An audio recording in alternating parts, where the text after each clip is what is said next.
मोहब्बत है।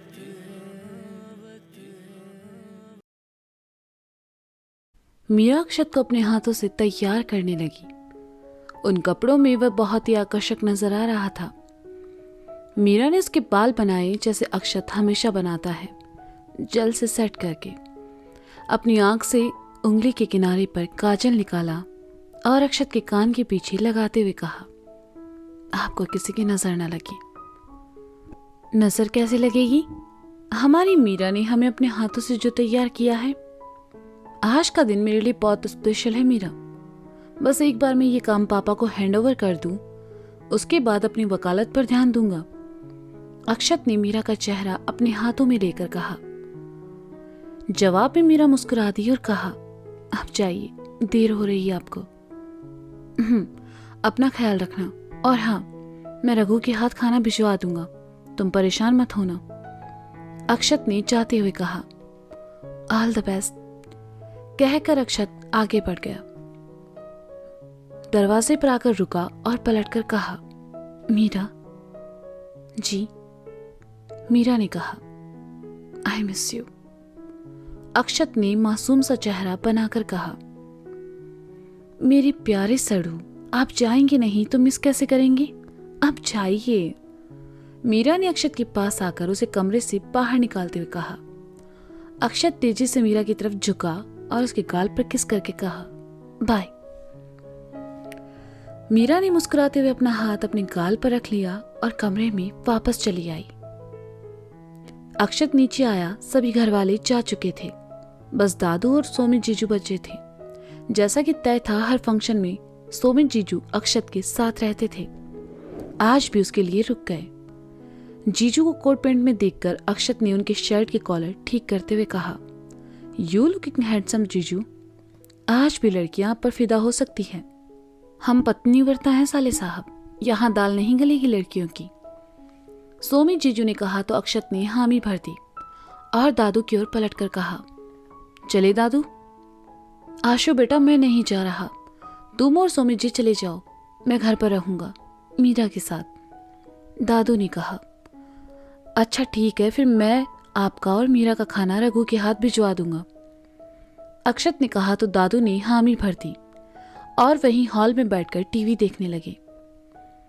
अक्षत और सोमित गाड़ी से लोकेशन के लिए निकल गए। सोमित को नॉर्मल देखकर अक्षत को अच्छा लगा। दोनों पार्टी में पहुंचे जहां बाकी घर वाले पहले से मौजूद थे। विजय जी ने सिर्फ कुछ खास लोगों को इनवाइट किया था। अक्षत अर्जुन के भी कुछ खास दोस्त पार्टी में आए थे, जिनमें नवीन भी शामिल था। अक्षत को देखते ही वह उसके पास आया और कहा, क्या भाई, शादी के बाद लोग भूल गए दोस्तों को? भूलता तो आज बुलाता नहीं। अक्षत ने नवीन को गले लगाते हुए कहा। अच्छा, भाभी कहाँ है, दिखाई नहीं दे रही? नवीन ने अक्षत के अगल बगल देखते हुए कहा। मीरा नहीं आई, एक्चुअली उसकी तबीयत थोड़ी खराब है, तो वो घर पर ही है। कोई बात नहीं। अच्छा, वो मैं ये पूछ रहा था, शुभ से बात होती है तेरी? नवीन ने अक्षत के भरे हुए जख्मों को कुरेदते हुए कहा।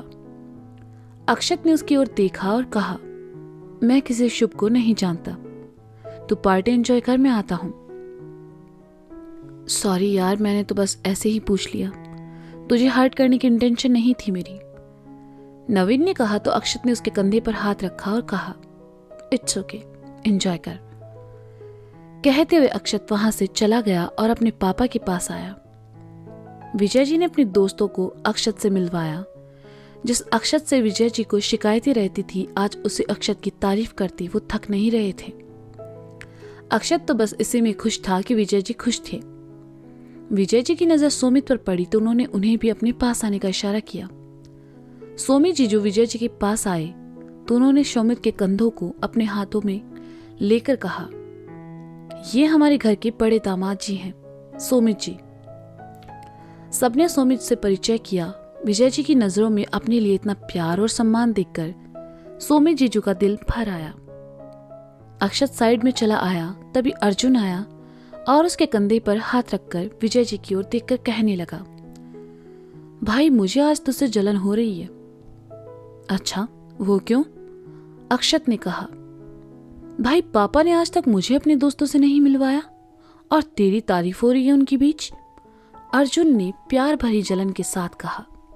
अपनी अपनी किस्मत है, वैसे आप मुझसे ज्यादा लकी हो, अक्षत ने कहा। कैसे? अर्जुन ने हैरानी से उसकी ओर देखकर कहा। बचपन से पापा आप पर मेहरबान हैं। पापा के साथ उन्हीं के बिजनेस में शिफ्ट हो गए, बिना मेहनत के लव मैरिज कर ली और चिकू जैसा क्यूट बच्चा, और क्या चाहिए आपको?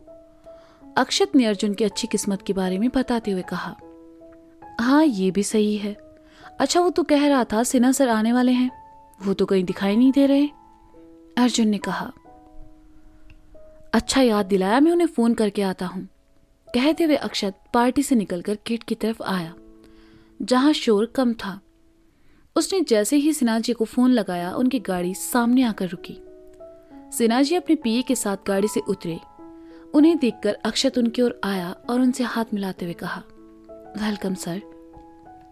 भाई अक्षत व्यास, तुम्हारी बातें इतनी पसंद आई कि आज हम तुम्हें मिलने से खुद को रोक नहीं पाए, सिन्हा जी ने मुस्कुराते हुए कहा। It's my pleasure sir, please come, कहते हुए अक्षत उन्हें लेकर अंदर चला आया। अक्षत ने सिन्हा जी को अपने पापा और फैमिली मेंबर से मिलवाया। सबसे मिलने के बाद सिन्हा जी सामने पड़े गेस्ट सोफे पर आ बैठे। उनसे कुछ ही पीछे उनका पीए बैठ गया। बाकी सब भी वहां पड़ी कुर्सी और सोफों पर आ बैठे। घर की सभी महिलाएं, राधा, तनु, नीता, निधि, काव्या और कुछ अर्जुन के दोस्तों की पत्नियां वहां साइड में पड़े सोफों पर आ बैठी। सिन्हा जी विजय जी को अपने साथ ही बैठने को कहा। विजय जी उनके साथ आ बैठे। सोमित, अर्जुन भी एक और बैठे थे। चीकू मस्त सबके बीच घूम रहा था। नीता उसे जितना पकड़कर अपने पास लाती वह फिर भाग जाता। अर्जुन ने देखा तो दूर से ही इशारा किया कि वह उसे घूमने दे। अक्षत सामने बने छोटे से फ्लोर पर आया जिसे पीछे की स्क्रीन पर्दे से ढकी हुई थी। अक्षत ने वहां रखा माइक उठाया और बोलना शुरू किया। लेडीज एंड जेंटलमैन, आज की शाम आप सभी का मैं तहे दिल से स्वागत करता हूं। आज हम सब यहाँ अमायरा की लॉन्चिंग के लिए शामिल हुए हैं। हमारे बीच मौजूद मिस्टर चंद्रशेखर सिन्हा, जो कि आज की शाम में एक खास मेहमान है। अक्षत ने गहरी सांस ली और आगे कहने लगा। बचपन से ही मेरी और मेरे पापा के बीच कुछ खास अंडरस्टैंडिंग नहीं रही। वजह था हमारा नजरिया। एक ही चीज को हम दोनों अलग अलग तरीके से सोचते थे और उलझ पड़ते थे। इस वजह से वो मुझसे और मैं उनसे ज्यादा बात नहीं करता था। मेरे पापा ने मेरी हर ख्वाहिश पूरी की, लेकिन मैं लड़का हूं और लड़के सीधे सीधे अपने पापा से ये कभी नहीं कह पाते कि हम उनसे कितना प्यार करते हैं। अमायरा मेरे पापा का सपना था, लेकिन हमारे सपने पूरे करने में इन्होंने अपने उस सपने को भुला दिया। एक बेटा होने के नाते उन्हें मैं कुछ नहीं दे सकता था, लेकिन अगर कुछ दे सकता था तो वो था उनके सपनों को लौटाना। मैंने अमायरा को चुना। उनका ये सपना पूरा करना मेरी जिद, मेरा जुनून बन चुका था और आज इसी जुनून के चलते इसकी लॉन्चिंग पार्टी है। थैंक यू पापा, मुझे इस काबिल बनाने के लिए और मुझे इतना प्यार देने के लिए। मैं आपसे रिक्वेस्ट करूंगा कि आप यहाँ आए। तालियां एक बार फिर बज उठी। विजय जी मुस्कुराते हुए उठे और अक्षत के पास चले आए। अक्षत ने उनसे हाथ मिलाते हुए कहा, कॉन्ग्रेचुलेशन मिस्टर व्यास। विजय जी ने झूठ मूठ का अक्षत को मारने के लिए हाथ हवा में उठाया और फिर उसे अपनी ओर खींचकर गले लगा लिया। अक्षत साइड में हो गया। उसने विजय जी से पीछे पर्दे पर लगी डोरी खींचने को कहा। विजय जी ने डोरी खींची तो पीछे लिखा अमायरा का लोगो चमचमा रहा था। सबने एक बार फिर तालियां बजाई। अक्षत ने माइक विजय जी को दिया तो उन्होंने माइक लिया और कहने लगे, आज की शाम आप सबका स्वागत है।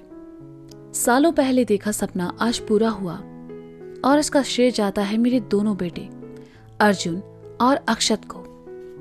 इन दोनों ने मेरे सपने को अपना सपना समझकर पूरा किया। इससे बड़ी खुशी की बात भला और क्या हो सकती है। आज मैं बहुत खुश हूं और इस खुशी के मौके पर मैं एक अनाउंसमेंट करना चाहता हूं।